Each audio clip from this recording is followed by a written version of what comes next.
É uma honra dividir a mesma mesa que José Dirceu.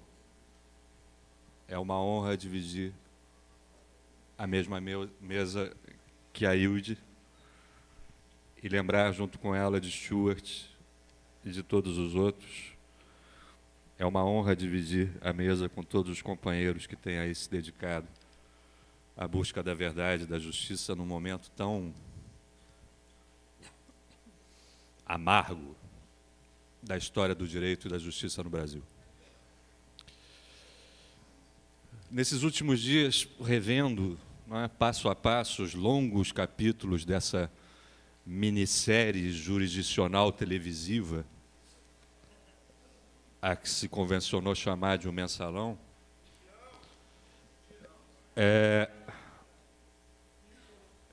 eu fui acometido pela certeza de que durante muitos e muitos anos, talvez durante gerações, esse caso venha a ser estudado seriamente nas faculdades de direito desse país, enquanto a liberdade acadêmica ali tiver guarida.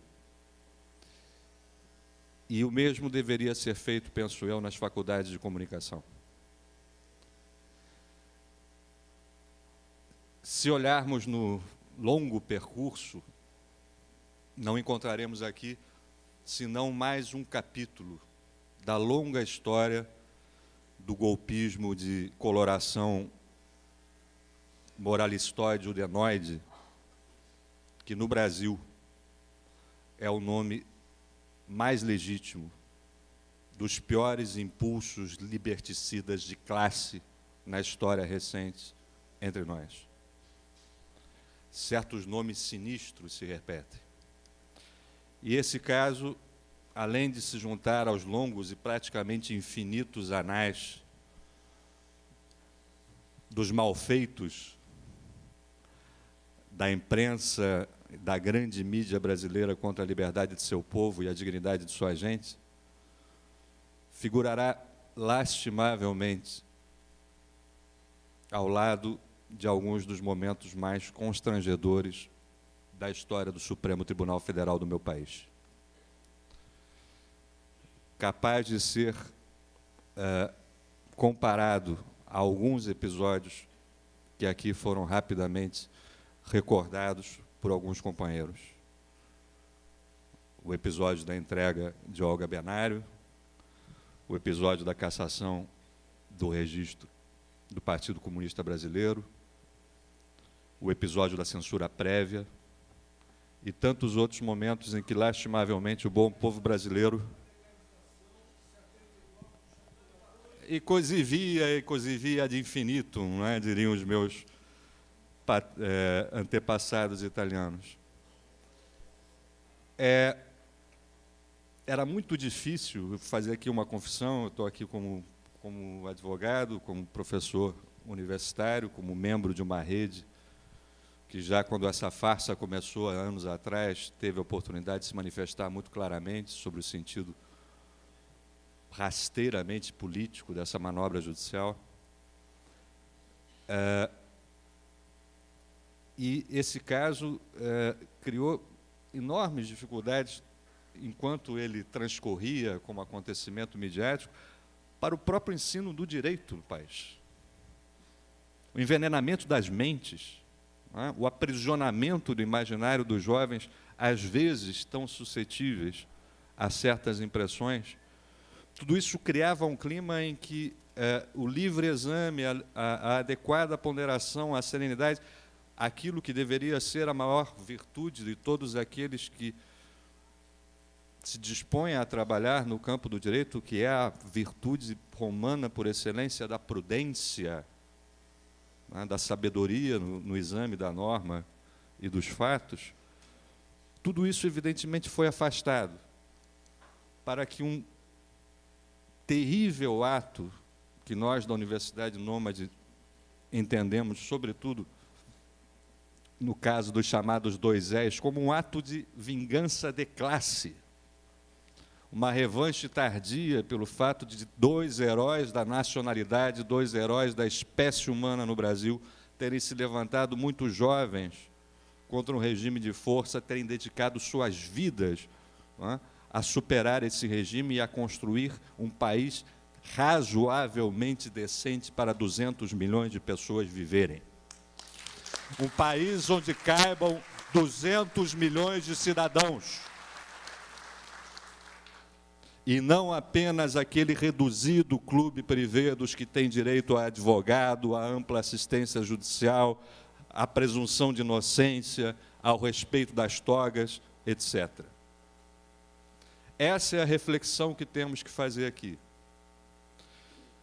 Eu faço um segundo registro depoimental, porque, e creio que todos aceitarão isso como natural, o que está em curso ainda, porque essa história não terminou, é um crime contra muitas gerações.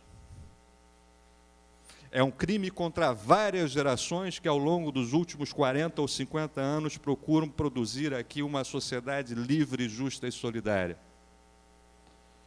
É um crime contra todos os que têm se irmanado nessa tentativa de, dentro das regras do jogo, fazer as transformações estruturais de que essa sociedade precisa para ser livre.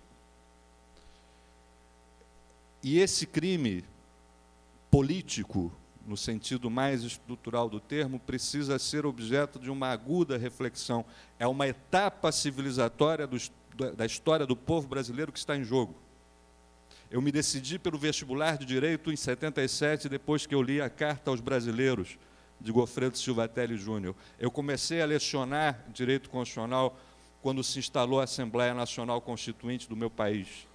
Eu vi o bom povo brasileiro demorar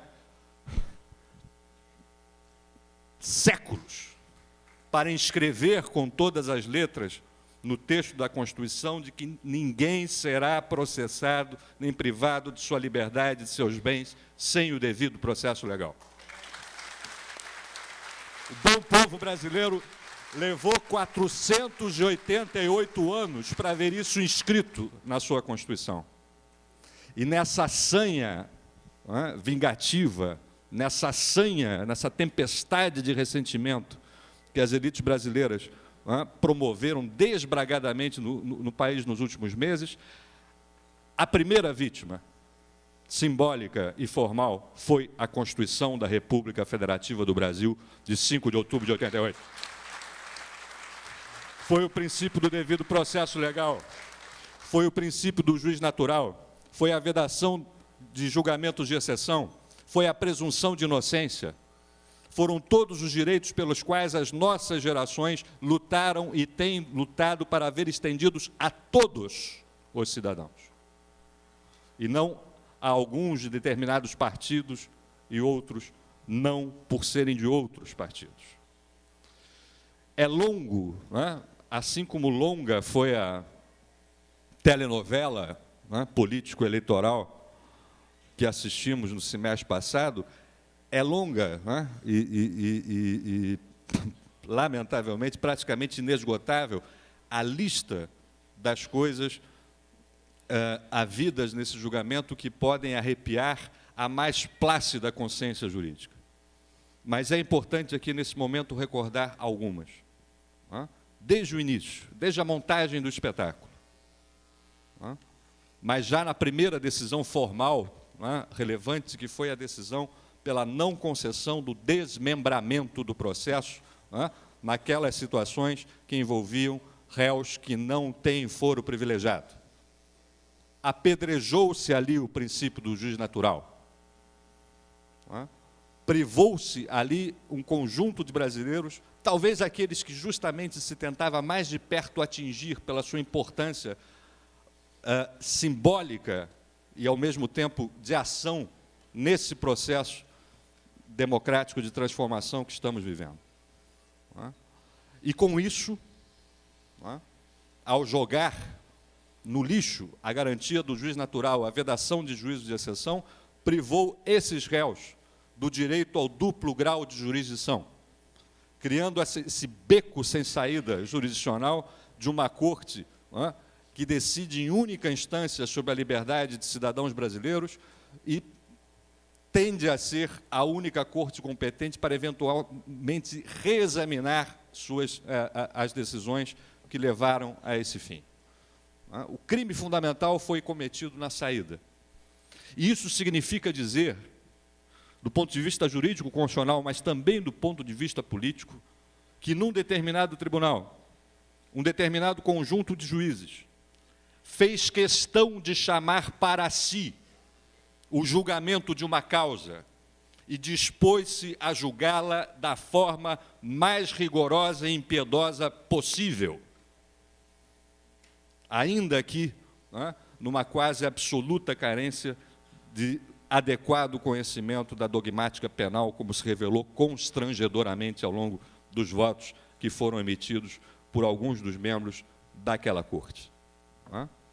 Sobretudo se confrontada com decisão radicalmente oposta, em processo em tudo e por tudo semelhante nas suas aparências, como teria sido o caso mineiro. Enfim, eu resisto um pouco a dar vida a essa expressão mensalão, e como bem observaram, não apenas nesse caso, o estoico ministro revisor desse processo, mas até mesmo o insuspeito, nesse caso, ministro Marco Aurélio.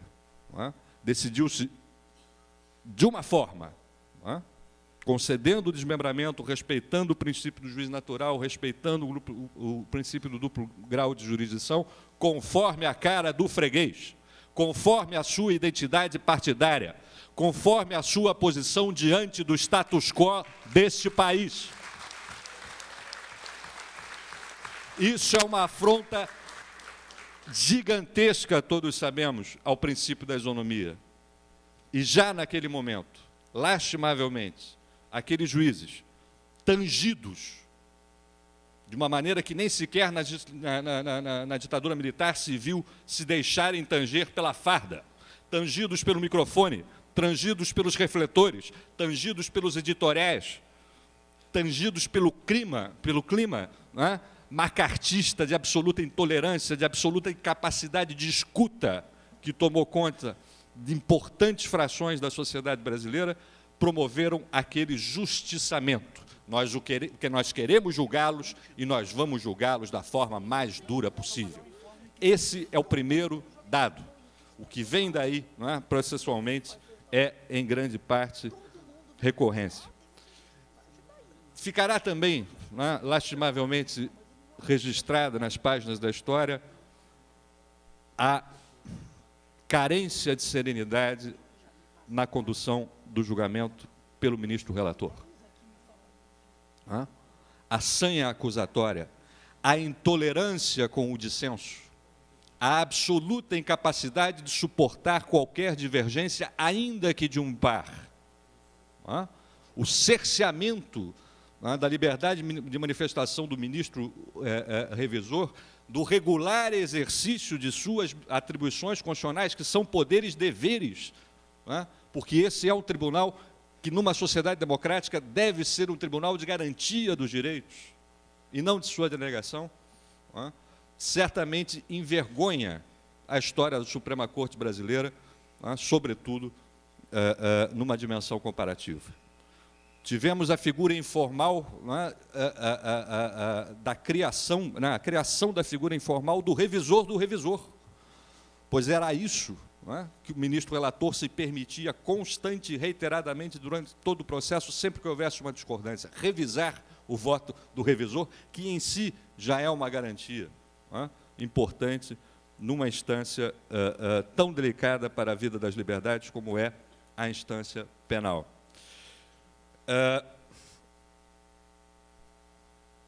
Deixou a desejar, do ponto de vista do direito, da justiça, da serenidade, também a decisão do modo de apreciação dos fatos e dos supostos crimes ao longo do julgamento.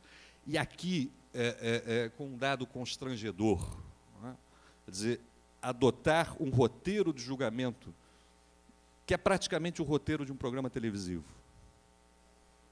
para se ajustar tranquila e liquidamente às grades de programação, ajustando-se calendários, ajustando-se horários, para que tudo pudesse